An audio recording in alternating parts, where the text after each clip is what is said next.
Okay, I'm kind of concerned about my bees this year, this fall actually.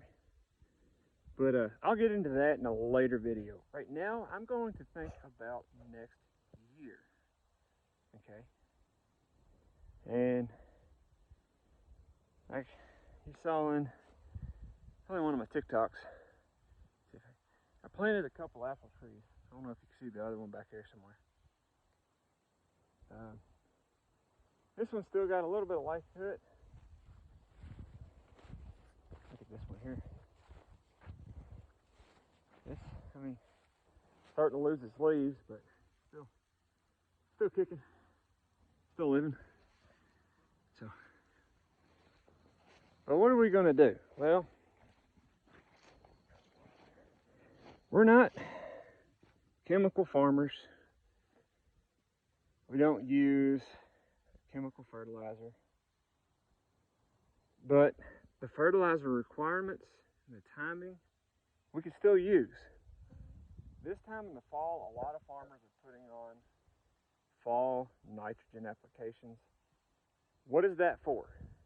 That is basically so they can get as much of the material or stuff that didn't go through the combine.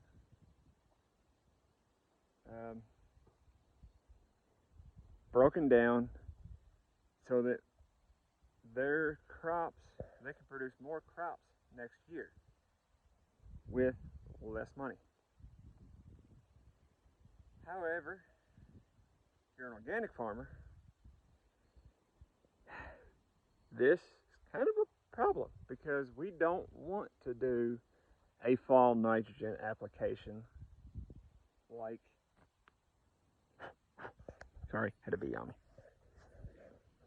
like most other farmers will, but you still can do a fall nitrogen application. But here is what I'm going to do. Okay. Some of y'all know that I burn wood in my wood fireplace. Okay. You got wood, you got ash. Kind of a given. I've already dug my hole here by my apple tree. Okay. I do need to dig it out some more, but what I'm going to do is I'm going to show you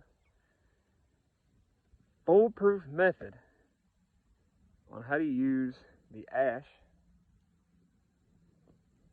in garden, food plots, fields. Even if you're growing hay, you can still use this method. Okay, before I explain why or how I'll layer the stuff in the trench, let me explain kind of why. Okay. Basically, on any bag of fertilizer, whether it be organic fertilizer or chemical fertilizer, you're going to see three numbers. Okay, you're going to see nitrogen, which is your top number here, phosphate, and potassium. On this, you're going to see tons of numbers. Okay, and this is just basically like bacteria. I'm pretty sure. I mean, this is what do they call it? I don't know. Where they mark down prices. Anyways, nitrogen is for, in your plants, it's for growth. Okay. Phosphorus, not phosphate, is for kind of help develop roots. And the potassium is for the overall health. Now, phosphate, phosphorus, is also to help flowers and fruit production. That's what it does. Now, phosphorus and potassium do not move through the soil whatsoever. You might get basically like an inch or something, but they're big molecules, and potassium actually binds to clay. So if you have sandy soil, yeah, it's going to move, but we don't. So we're going to have to do this method instead.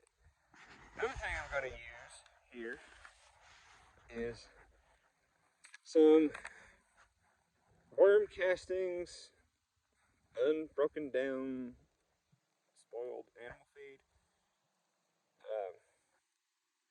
And there's also some worms in here.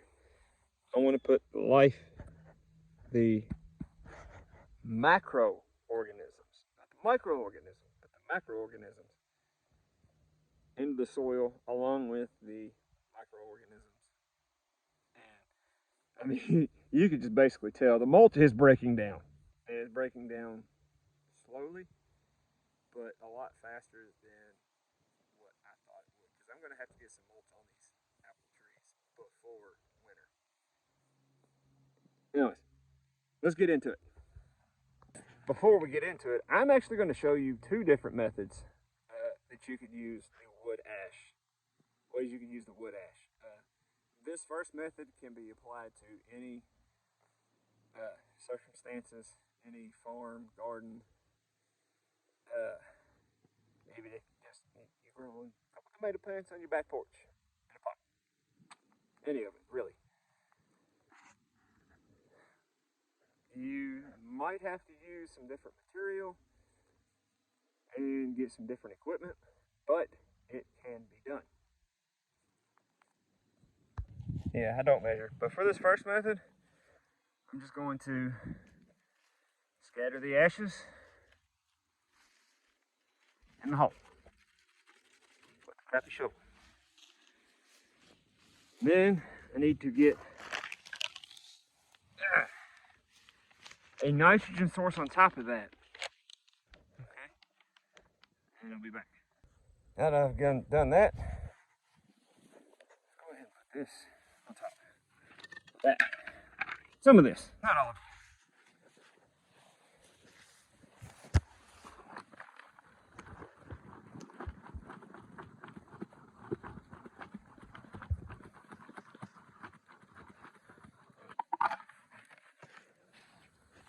Alright, got that. Now all we gotta do is just cover it back up.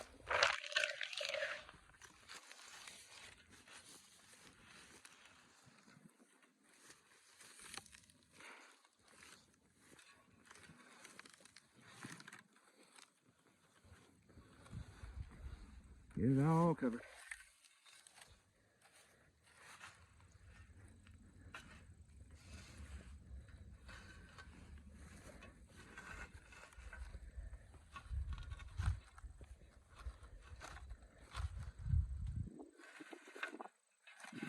Now, this is the third method you can actually use just for like fruit trees or if you're using mulch.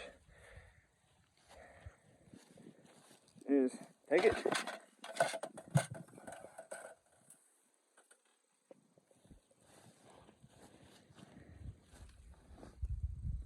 spread it around, all around, and then you're going to want to cover that back up with mulch. And add a little bit of